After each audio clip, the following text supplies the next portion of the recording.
லட்சக்கணக்குல கடன் வாங்கிட்டு அதை எப்படி திருப்பி குடுக்கறதுன்னு தெரியாம தவிச்சிட்டு இருக்கீங்களா? ஒவ்வொரு நாளும் வட்டி ஏறிட்டே போகுதே, கடன் கொடுத்தவங்க என்ன கேட்பாங்களோன்னு பயந்து நிம்மதியையே இழந்துட்டீங்களா? கவலைப்படாதீங்க. உங்களுடைய கடன் சுமை முழுசா குறையறதுக்கு சித்தர்கள் காட்டின ஒரு அற்புதமான வழி இருக்கு. அதுதான் மைத்ரேய முகூர்த்தம். கடனை அடைக்கிறதுக்குன்னே பிரபஞ்சத்தால் கொடுக்கப்பட்ட ஒரு சக்தி வாய்ந்த நேரம் தான் இது. நம்பிக்கையோட கேளுங்க, உங்க கஷ்டத்துக்கு நிச்சயம் ஒரு விடிவு காலம் பிறக்கும். மைத்ரேய முகூர்த்தம்னா என்ன? மைத்ரேய முகூர்த்தம்ங்கிறது ஜோதிட ரீதியா கடனை திருப்பி கொடுக்கறதுக்கு ரொம்பவே உகந்த நேரமா பார்க்கப்படுது. இந்த நேரத்துல நாம செய்யற சின்ன முயற்சி கூட பெரிய கடன் சுமைய குறைக்கும் சக்தி கொண்டதுன்னு ஒரு ஆழமான நம்பிக்கை இருக்கு. இது எப்படி உருவாகுதுன்னா, அஸ்வினி நட்சத்திரம் வர்ற நாள்ல மேஷ லக்னமும் அனுஷம் நட்சத்திரம் வர்ற நாள்ல விருச்சிக லக்னமும் சேரும்போது வர்ற அந்த குறிப்பிட்ட 1.5 மணி நேரம் தான் மைத்ரேய முகூர்த்தம்னு சொல்லப்படுது. மாசத்துல 2 அல்லது 3 முறை தான் இந்த அபூர்வமான நேரம் வரும்.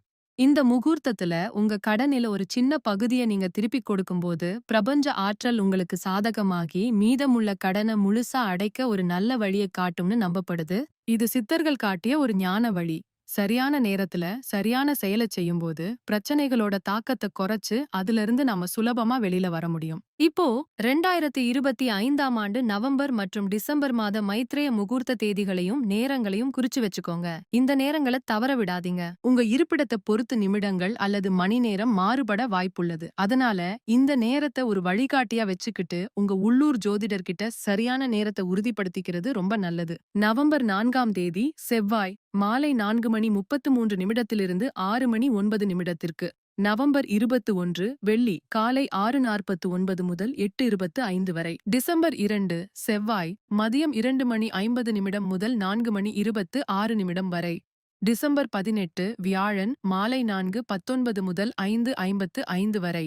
மைத்ரேய முகூர்த்தத்துல என்ன செய்யணும்? இந்த சக்தி வாய்ந்த நேரத்துல நீங்க செய்ய வேண்டியது ரொம்பவே எளிமையான விஷயம்தான். நீங்க யாருக்கு கடன் கொடுக்கணுமோ அவங்க கிட்ட வாங்கின அசல்ல இருந்து ஒரு சின்ன தொகைய இந்த முகூர்த்த நேரத்துல திருப்பி கொடுங்க. அது 100 ரூபாயா இருந்தாலும் சரி, 500 ரூபாயா இருந்தாலும் சரி, முழு மனசோட இந்த கடனை முழுசா அடைக்கிற சக்தியை எனக்கு குடு அப்படின்னு பிரபஞ்சத்துக்கிட்ட வேண்டிக்கிட்டு கொடுங்க. நேர்ல கொடுக்க முடியலையா? பரவாயில்ல, ஆன்லைன் மூலமா கூட அந்த நேரத்துல பணத்தை அனுப்புங்க. வங்கிக்கு கட்ட வேண்டிய கடன், வீட்டுக்கடன், வாகன கடன் இருந்தா இந்த நேரத்துல இஎம்ஐ கட்டலாம் அல்லது அசல்ல ஒரு சின்ன தொகையை செலுத்த முயற்சி பண்ணுங்க. யாருக்கும் பணம் கொடுக்க முடியாத ஒரு சூழல் இருந்தா ஒரு மஞ்சள் நிற கவர் எடுத்துக்கோங்க. அது மேல யாருக்கு பணம் கொடுக்கணுமோ அவங்க பேரை எழுதுங்க. அதுக்குள்ள ஒரு பிரியாணி இலைய வச்சு கடன் முழுவதும் தீரணும்னு எழுதி உங்களால முடிஞ்ச ஒரு சின்ன தொகையை வச்சு மடிச்சு உங்க பூஜை அறையில வச்சிடுங்க. அப்புறமா பணம் சேரும்போது அந்த பணத்தை எடுத்து சம்பந்தப்பட்டவங்க கிட்ட கொடுங்க. முக்கியமா ஒன்னு தெரிஞ்சுக்கோங்க, இந்த பரிகாரத்தை செய்யும்போது உங்க மனசுல எந்த கஷ்டமோ கோபமோ இருக்கவே கூடாது. முழு நம்பிக்கையோடையும் பாசிட்டிவ் எண்ணத்தோடையும் செய்யுங்க. இந்த தகவல் உங்களுக்கு பிரயோஜனமா இருக்கும்னு தோணுச்சுன்னா கடன் பிரச்சனையால கஷ்டப்படுற உங்க நண்பர்களுக்கும் உறவினர்களுக்கும் இத ஷேர் பண்ணுங்க.